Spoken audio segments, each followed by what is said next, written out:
Welcome to the VOLD Performance webinar series. Today's webinar is going to focus on strategies to optimise data collection and management, talking everything from what are the data collection tools that you can use, what is your data collection process, do you have a process or do you regularly check in, how often do you reflect and look at your data hygiene, as well as to the audience that you look at managing. So the athlete and how well you engage with them, to the coach, to the medical team or any other stakeholder.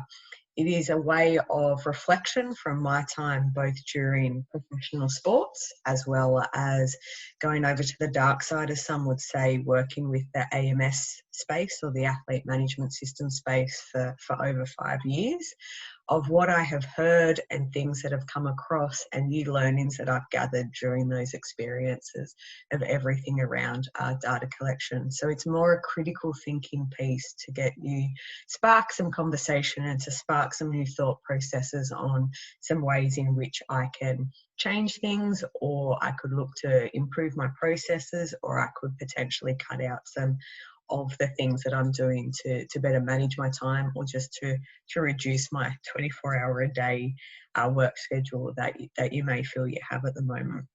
So just to give you a little bit about my background, I studied at UTS campus in Coringa. I fortunately completed my PhD and my master's under Dr. Aaron Coots, well-renowned, and most of you would know him, if not all. Completed a study of applied physiology in rugby league. Fortunately was able to work with the Parramatta Eels during the end of my PhD for the last 2 years, and took up a position there for nearly 7 years as both head of sports and head of performance. Moved on to Melbourne Storm for a couple of great years down there, working in the sports science before I took on more of a product role, from product manager through to product director at Catapult for AMS.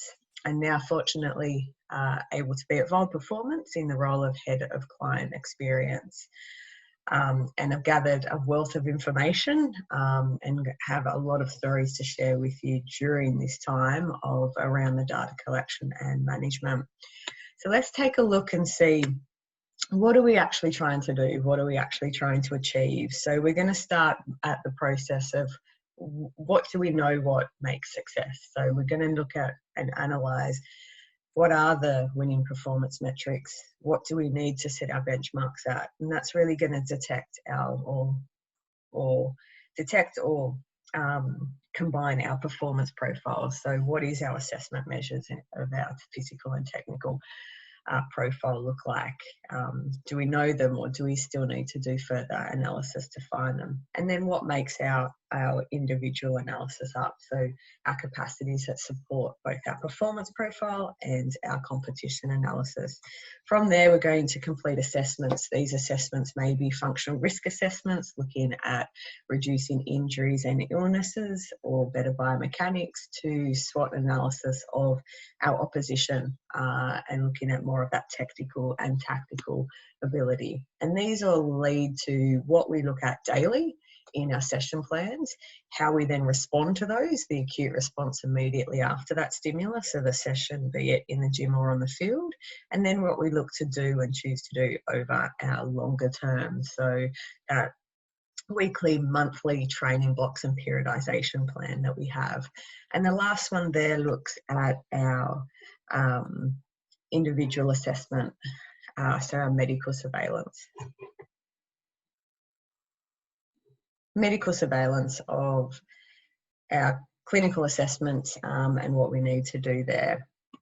If we look into then what that makes up, so that all filters up into what are our short-term and long-term plannings, what are our goals. So we look to plan when we do our analysis piece, and also then our assessments. So that gives us an item of planning, and then we feed that into deliver through our monitoring pillar, or that third pillar. From all of these three pillars, we have that informed review, which then allows us to plan again, and the cycle continues. This then, if we bring that up to the top, really allows us to have that management change and to control that, to give what we need to back to the coaches to make effective decision, or our head of performance, and really affect change both for the short term and the long term. So what does that really look like? What are we doing? How are we doing it? Well, there's a lot going on. We need to know what our sports needs analysis are. We need to then build an individual training profile that we're collecting game data, we're collecting pre-training data, we're collecting data through the training sessions, then we're also monitoring our longitudinal data to make sure that we're not going to put them at risk of overreaching or of injuries, and we're looking at all our injury management. In line with that, we've got our daily processes. So is everyone attending where they should be? Are they doing all of their individual work-ons? Are they doing all of their auxiliary supplementation and treatments? Are they doing their video reviews? Are we doing our sound data interpretation? Are we checking on when's the best time for collection? Are we making sure we provide feedback to key stakeholders, athletes, coaches? It can become very overwhelming. We're always drowning in information and in tasks. And this can be within a day, over a day, weekly, monthly. This cycle continually happens. And what I commonly hear, and some of the things that I've heard, or even I've said during my time both in high performance and then out of it, is I'm collecting everything because I may find something. So I'm doing that. Let's just collect everything, store it later. We'll find something later to look at it. I'm spending most of my time collecting data, and it leaves me no time to analyse it. I've studied for all these years my benefits in the analysis part, but 80% of my time spent collecting everything, and 20% is really, or 15% is really just doing what they've employed me to do. Why can't they just fill things out? Why can't they just do it? We do it every day. It's not that hard. And then I need to get this report done if it takes me all night. I know there's better ways, but I just need to get this report done. Management, who do I need to watch today? Why hasn't this athlete filled this out? You've got your athlete, why is this important? It's like Big Brother's watching me. This data just goes into this big abyss and we don't see anything again. To your coach, what is this telling me? I just need a one-page report. How is this athlete tracking today? To your physiotherapist, this report is taking me forever to put it together. The latest research is telling me this. We need to add this in. We need to do it now. How can I add it in? We need to add it in exactly the way. And it can all be really overwhelming. And that's just some of the things that you do here. And one of the biggest things on reflection of being out of high performance sport for now 5 years and going through it from probably would be its infancy when sports science really came on and this data analysis really kind of gained some traction, is if I went back, I would do it differently. And people often ask me why, what would you change? How would you do it differently? I would trim a lot of the fat. I would have a lot more conversations with the athletes rather than getting so focused on collecting a data point. At the end of the day, that data is there to help the athlete and it's to help them to become better. So if I can do that within a conversation and I've got a relationship with that player and I pretty much have looked at my data or been able to gauge over time where that player's at, it allows me just to have a conversation. Obviously, depending on environmental and situational factors, you may not be in that position. So it depends on a lot of things about the data collection. How many staff you have, who's a generalist versus a specialist, and do you have the luxury of having a specialist, given you might be reliant on staff?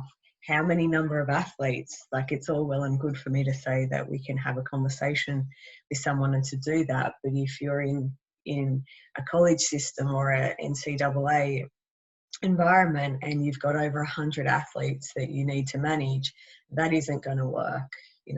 What is that athlete to staff ratio? Can you have that luxury? What's the training age? How much education do I need to put for these players? Are they well educated, or athletes, are they well educated enough to just do it? Do I need to put more time into that?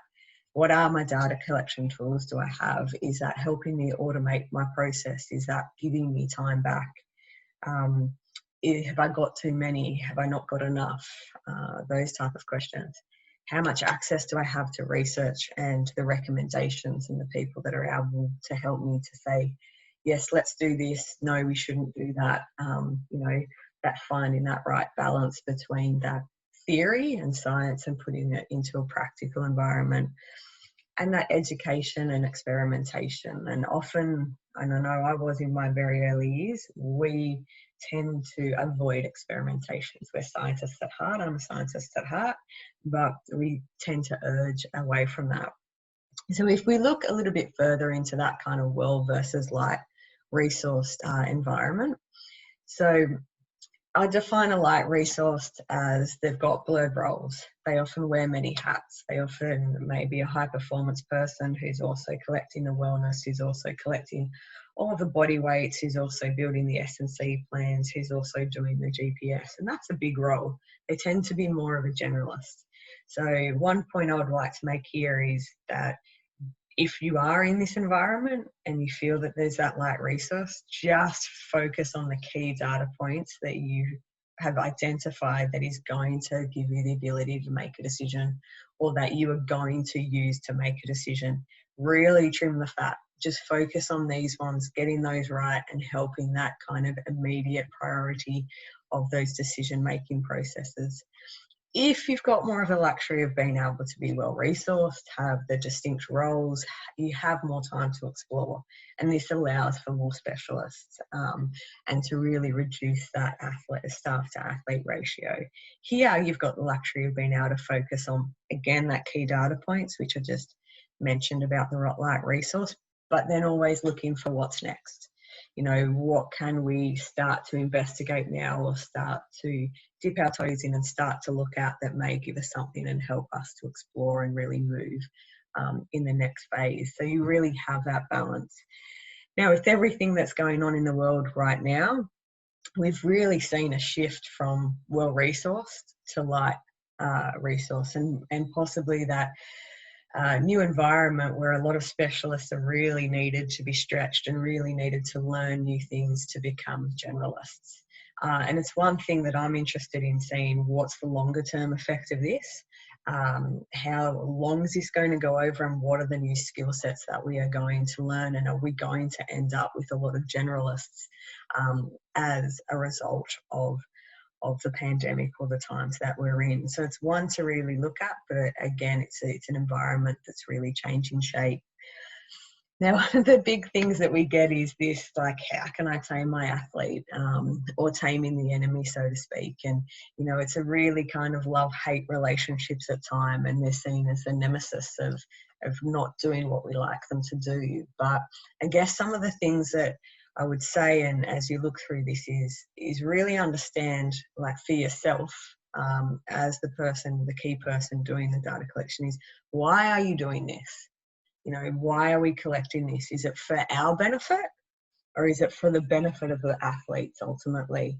And that will really dictate what you do, how you do, and how much education you put into it, and really who you need to work on engaging to get that buy-in. Are you challenging the negotiables?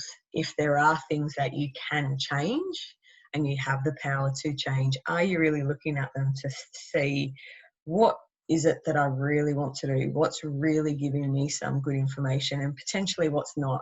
And looking to change it up, or to have a cycle, or to just reduce some of the things that you're doing. And are you educating on the non-negotiables? Are they just in an environment where they have to do it? Otherwise they get fined. That kind of short-term gains, probably long-term pain. Where they're gonna do it, but they're probably just gonna give you a answer that's what you want to hear, or just a blanket answer and not really a reflection of what they want. And then it's seen as the meaning gets lost in why they are doing it. Are you educating staff on the non-negotiables? Should they be non-negotiables? Are you challenging those and being able to articulate that to really get a good defined data collection snapshot? why are the athletes pushing back? Do they believe in the process? Do they value it? And if they don't, that's one area that you need to look at. Do they understand the process? To understand why you're doing it and how it's helping them? And what is their perception of the feedback that you're giving? And this is a big one that I would say, and I've learned many times over my career, and especially at the Parramatta Eels early on in my career, where I had one player, for example, and we did the Delta, so a wellness screening tool. We did it every day. It was part of my PhD, but also to help the athletes. And one player in particular on game day would put better than normal for everything. And I let it go and I let it go. And then immediately one day it just broke me, and I went and spoke to him. And his response was, if I don't feel better than normal in absolutely everything leading into a game, then I've already lost. And it was a little bit of a light bulb moment for me. And you're probably all thinking, well, that makes sense. And again, this was many, many years ago. When wellness and all that information was just around, but that really made sense. And so a reflection of that, we stopped actually doing it on game day, and we changed the structure and the timing of when we did certain things, because that was important, and it was an important point. And it's more so having the effect of the mental status and the mindset of the players as to what you are presenting as well. There was another player again during that time at Parramatta Eels where we're getting really good data again on his wellness, and then at one point it just changed, and he would respond the same thing every day. So I had a conversation, and his response to me was, well, why do I fill it out? No matter what I fill out, you don't come and talk to me anyway, so what's the point? You're really not listening to me. And again, that was another education point for me to realise that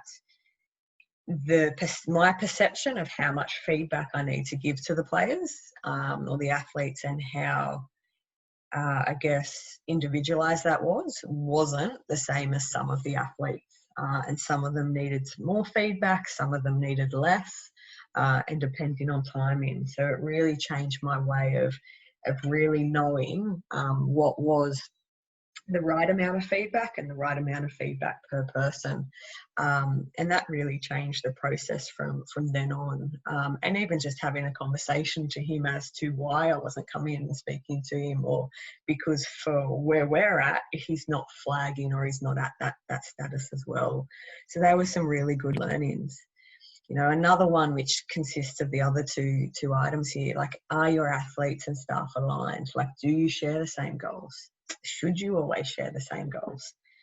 Should it always be aligned, which I don't believe in some circumstances it should be. Like, what's the culture like? Are the players and the people around you helping to drive this, if it's a value, and if there's that belief where we go back to the other side? Or is it you constantly finding that you're really butting heads or finding challenges everywhere? And if that's the case, the later is the case, you may need to put some more time into how you can shift that and being able to get a wider audience on board as well. And how experienced are the athletes? Does a rookie athlete need the same data collection tools, data process as a veteran athlete? Do we do a blanket same for everyone, or do the needs changed? Like that thing of flavour fatigue, with the wellness or with those metrics that you have, with those wellness and the metrics that you have, you're looking at the same thing every day. Is that something that we need to maybe look at? And it may be that your veterans, they know what they need to do. We don't need to collect so much data on them for the sake of us having a big data pool. And we can move to just having more conversations and just letting them be. And they know if they need to talk to you, they can come and talk to you. There's one really good situation that I've seen in good environment where they actually, and again, it comes down to how well resourced you are, but they actually have working pods, and they have staff that are aligned to pods of athletes, and they don't collect wellness per se. They don't collect a lot of those measures, but it's the staff's responsibility as well as the players to have and engage with that leader and let them know of anything that is going on during that time, and really build that kind of talking point. And if you can do that, it is something that I've seen that has worked really well. Now we move on to the topic of data collection tools, one that is widely debated. There's so much out there. We're all wanting an all-in-one solution that's working for all our departments. We want to make sure that it's efficient for everyone, and we want to just make sure we're getting the most for how much money we're putting aligned to it. And there's so many choices. And you can just drown and get lost in all the choices. Some of the things here I would say is, what's your order of priority? What's the most important things that you need to collect or that you need to capture? And then start from there as to determine your collection tools. What's your budget? How much time, how much do you have to spend, and how much do you value each of the data collection that you're going to align with your priorities? And the last one, phone a friend or do your research. Never go in cold, never buy something cold. Go and see if there's people that use these, see if there's trials, do all of those things just to make sure that you're comfortable with it, and really engage the stakeholders in the business that are going to use this into that process as well. So it's a win for everyone. How do you select the right one? So there's many options here to select the right one. And this starts with really, and similar to the choices, what would you like to collect? Start there. And then from that, what would you like to collect? What are your absolute must-haves that you need to collect? Where are the areas that you are falling short or is really taking you a lot of time and a lot of resources to do, and try to find something that helps to automate that process? What departments are you trying to support, and really just engage them in that process? The next one we have is, how engaged are you with your providers? When did you last check your software updates? How do you know, do you know what the last features are that you're using? Can they help to reduce your time? Do you get the support you need? You know, are you utilising them enough? They are the experts. They're there to help. You normally have a package where you have support within that. Use them. Really gain their information and ask them about ways in which they can help. They'll be more than willing to help in that. And the last one is, how effective? How effective is the system? How do I know? Well, I think there's three really good ways to know is, how often are you visiting it to actually make decisions? Or are you doing a lot of stuff outside of that and using it mostly as a data storage? How much is the organisation visiting it to make decisions? And these could be daily, weekly, or longitudinal over time. Is it providing you the right information at the right time, which is really going to affect how well you're making decisions from it? Is it giving you what you need when you need? And it may be giving you what you need, it may not be giving you when you need it, or vice versa. And that may be something that you want to address. And the big one is it saving you time? And is it providing you data that you may not be able to otherwise get or collect? And this saving time one is probably a big one in terms of a data collection tool, especially when you're paying a lot of money for it. And one really big thing to think of, and it's probably something that I may not have done in my early career, is the way I'm collecting the data efficient for all of my other departments?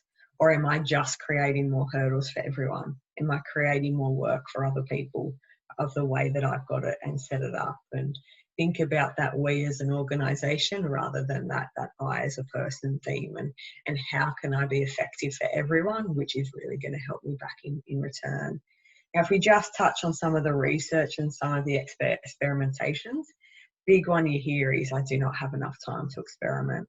Like, how do I engage research help? I'm light resourced. I can't afford to get a full-time sports scientist, a full-time research. How am I able to do that?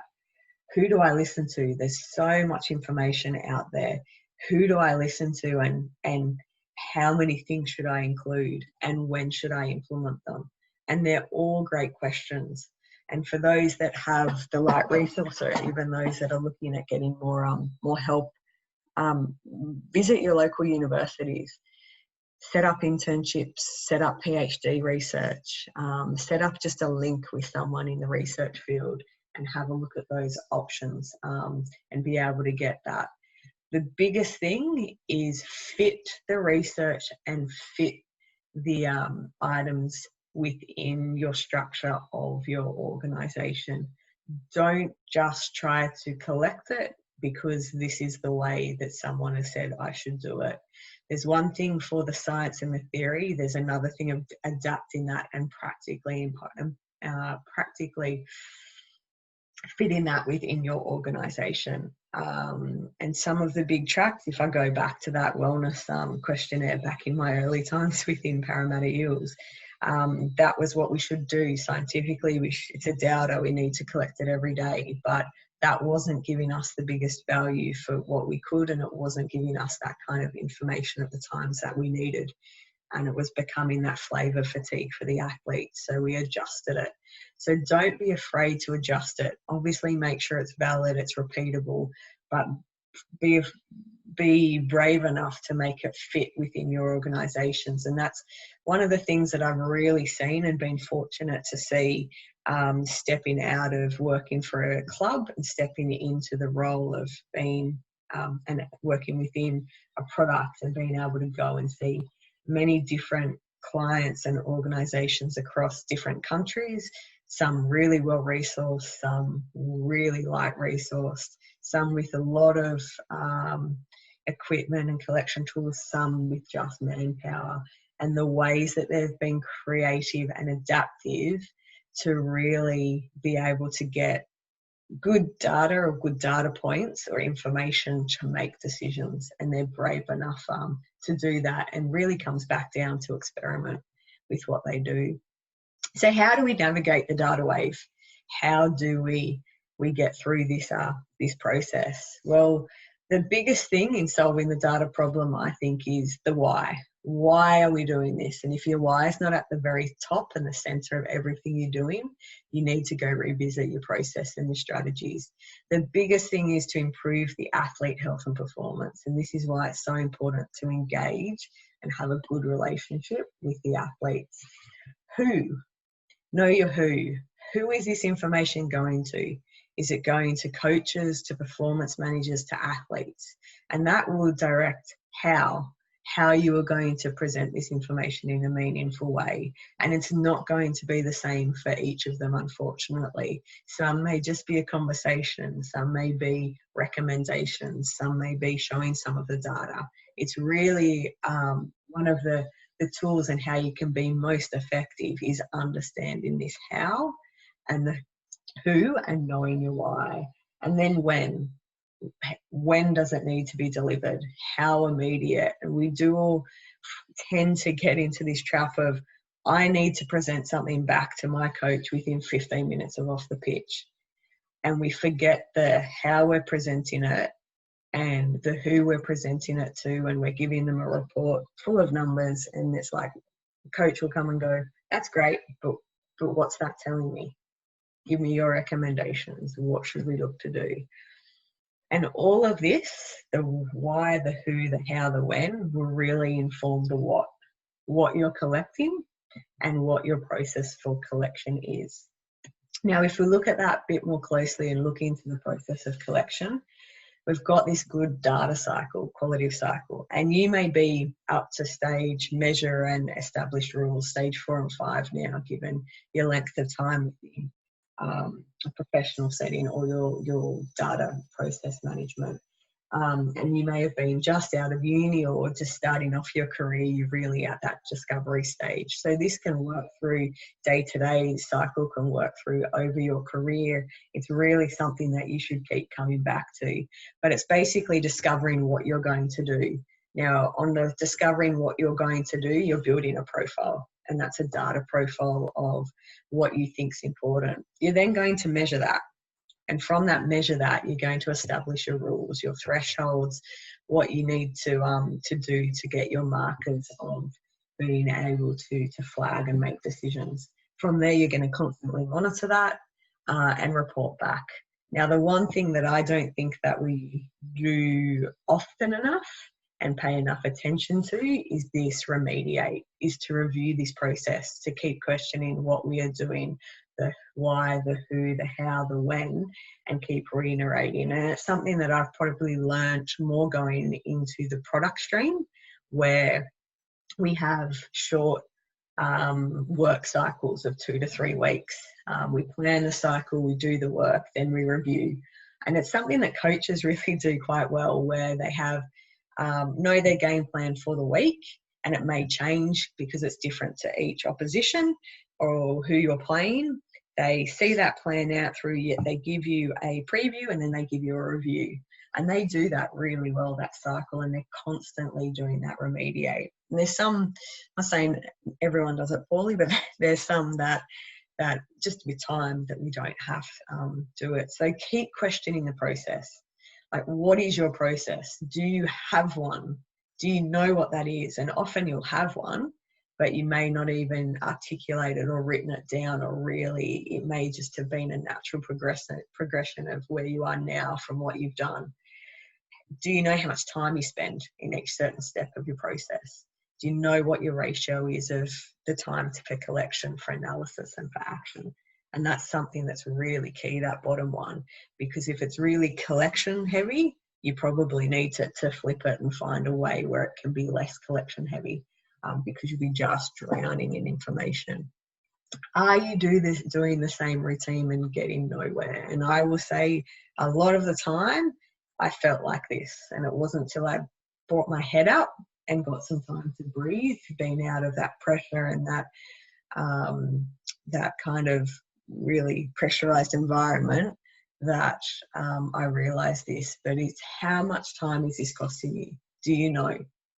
Why are you resistant to change? So what is stopping you from changing today, or from trying something new? Is it the fear of the unknown, of you're not going to know the outcome, so you're going to spend, and some people do this, spend 25 hours putting together a single report because they know what the outcome is, rather than spending 10 hours building a program or building a spreadsheet that's going to be able to help them do that report immediately, each week on week. Is there one thing that you know today that you could change that's going to save time? And how can you go about implementing that? When was the last time that you looked at your data management? How regularly are you evaluating this process? When did you last review your data usage? Like, what are you using? What are you just storing? Are you using it now, or is it that just, I'm saving this for later mentality? And can you clean that up? Are your collection tools working for you? How effective, and how much are you using them, and which ones? How often are you creating workarounds? How often are you duplicating things and putting it through a system and taking it out to analyze later? Are you up to date with your versions? Do you know what's new? Is there something there that could be helping you? Know your why. And the biggest thing that I always got tested, and I ask people to challenge me on, is if someone asks you, any stakeholder, player, coach, manager, if someone asks you, why are we doing this? Why are we measuring this? If you cannot respond immediately, you need to reassess it. Reassess either understanding your why better, or just challenging yourself to, why are we actually doing this? Do we need it? Is it working for us? Is there something better that we can be doing? So practicing good hygiene, data hygiene. So one of the things that I'll say is minimize that save for later mentality. Focus on the now and those decisions, and those early decisions are going to then help you with your longer term planning decision. Identify, minimize, and work to avoid collection duplication. Collecting something on paper, then putting it into a system, then exporting that to review. Have that kind of single source of truth. Create that environment where there is one spreadsheet that has, or one area that has everything that you need, and we're not creating versions of versions and losing our clarity or making life harder for everyone. Spend more time on making sure that your data interpretation is sound. Spend more time on that decision-making process. And sometimes less is more. We don't need to make it so cumbersome. We don't need to justify our jobs. Our jobs will be justified if we're giving good, sound information back to those key stakeholders, making those good decisions, and that's effectively a change in our performance. Time and frequency is crucial. When and how often are we collecting it? And when and how often are we reporting it back? If we're in an environment where we're collecting wellness or something pre to a training session and we don't have the ability to turn that round quick enough to make a decision before training, why are we using it? Why haven't we fixed the process? Those type of mentalities. Aim to increase education, the culture, the environment from all stakeholders. Get them enjoying data, enjoying this process and understand the why. And you'll obviously, a lot of the time, we're trying to hold them back or push them back, or we don't want them to do them more. We're not saying that. Really educate them on the why and how we can help them to get that good base, that good aerobic and anaerobic and good strength base in there, and help to better prioritize or better make decisions for the longer term. And clean data is a myth. I think embrace the dirty data. It's always going to be dirty from the minute you look at it. So good hygiene comes from practice and practicing that. So start now. Waiting won't make the problem any better. It's just going to make you more anxiety, make you more stressed. Don't get complacent. Keep it up and don't give up. Like, acknowledge your areas, identify them and understand them, and this will help to make you fix them. Standardize your processes and validate them as well. They don't need to be 100% scientific. They just need to be valid and repeatable for your environment, and being able to give you that consistent information that you need to make decisions. And remember to communicate with the team and give them back. Like, who are you providing this, and make it meaningful for them.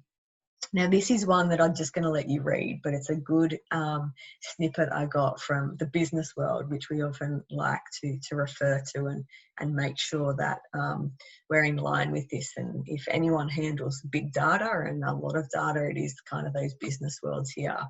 But it's not about kind of how dirty, it's how well we cleanse the data. And I'll just read you two kind of parts from this where it really highlights that. Is what matters is how the data is handled to gain insights and drive major and minor decisions. And appropriate handling of data for quality enhances organisations' ability to access accurate analytics. So really focusing on that cleanse rather than making your data really, really clean. So finding the common ground with the athletes. One of the biggest successes, I would say, in my career and my time was I wasn't ever a threat to the players. I wasn't a key decision maker in who plays and takes the field each week. And that allowed me to build a really good relationship with, because they knew that when I was anything that I was to do with the data, it was for their well-being, their health. I had them at the centre of everything that I needed to make the decision for. And they knew it was going to be kept confidential, and they knew that it was coming from a good place to help to make them better, that it wasn't aligned with the decision of this person can or can't play. And it was dealt with in that environment and in that manner, and discreetly for what we needed to do. So that is one big thing that I would recommend.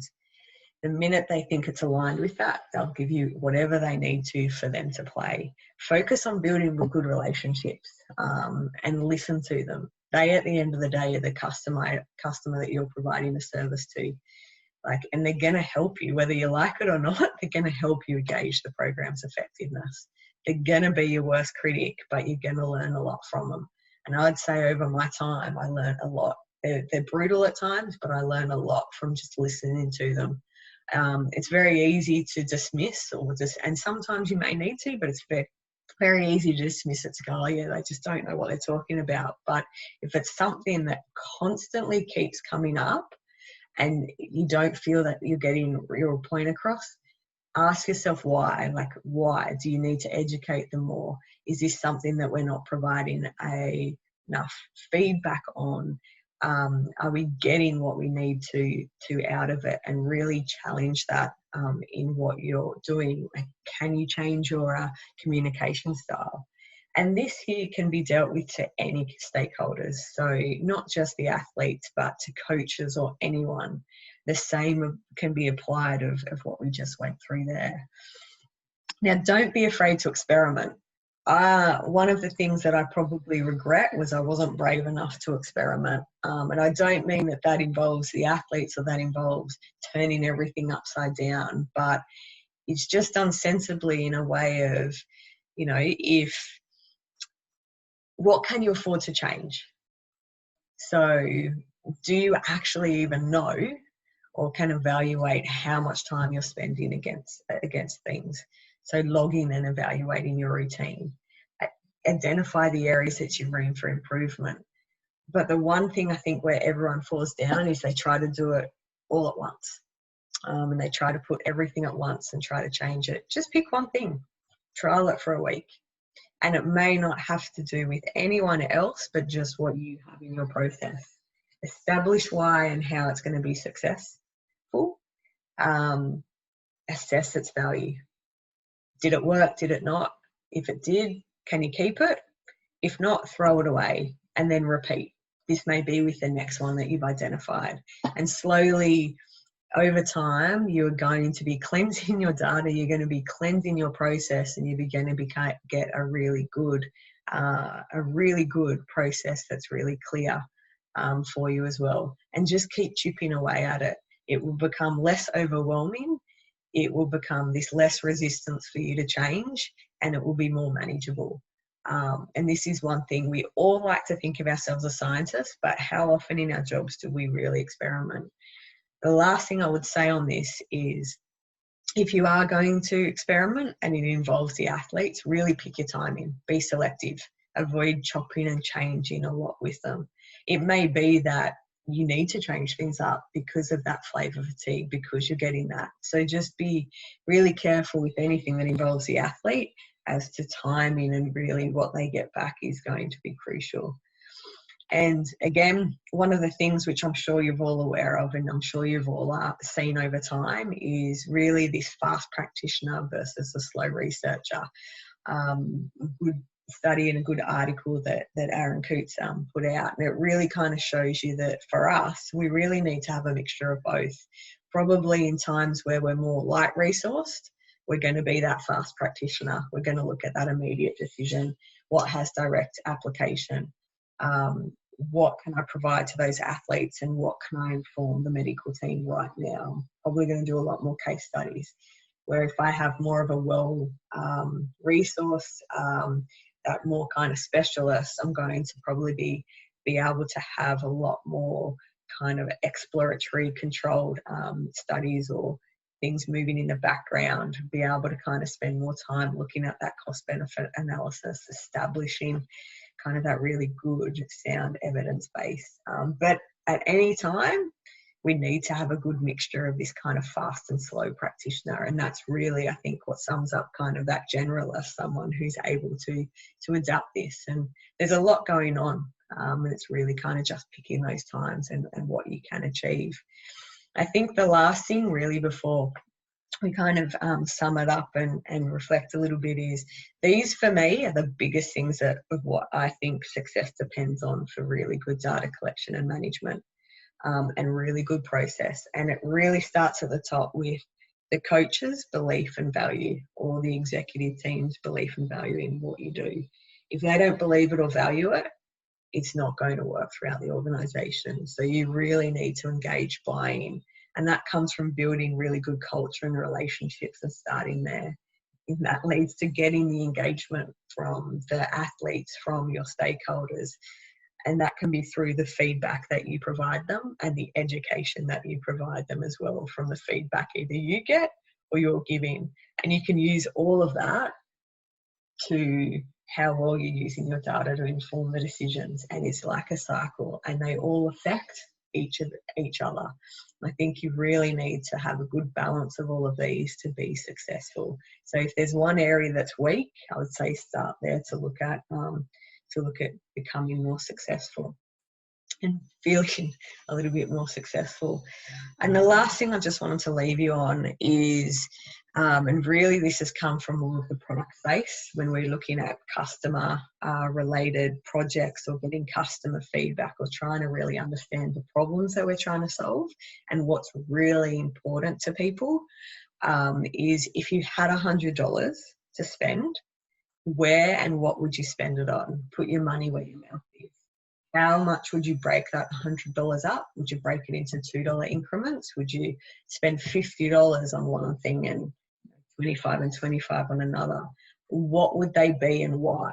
And I think that's really going to kind of drive where you start to look at refining your process or reviewing your process or even building your process, is where and how you're splitting that up. You can do it with a pie chart as well. I often find money has more tangible and really resonates with a lot more people because it has kind of a value amount. But really, what would you do and how would you do it if you could only had $100 essentially to spend? Would you spend it all on data collection tools? Would you spend it on people? Would you spend it on collecting wellness? On data and really kind of getting that sound, and it may be a good way to start that process of what you'd experiment next. But I really hope that you enjoyed that. I hope that you've taken a little bit away from that and some more. It sparks some critical thinking, and it sparks some ways in which you may be able to employ some of those concepts. Or start to maybe take a look in your own backyard and think, yes, these are areas that I need to maybe review, and this is a good process or a way in which I can do it. It's going to be unique to your environment. I can't stress that enough, and really making sure that you don't try to pick something else up and drop it there. Really make it for your environment and for the people that you work with and for the athletes you have, and really should be driven by that. So thank you for your time. I hope you've enjoyed it, and I look forward to chatting to everyone again soon. Cheers.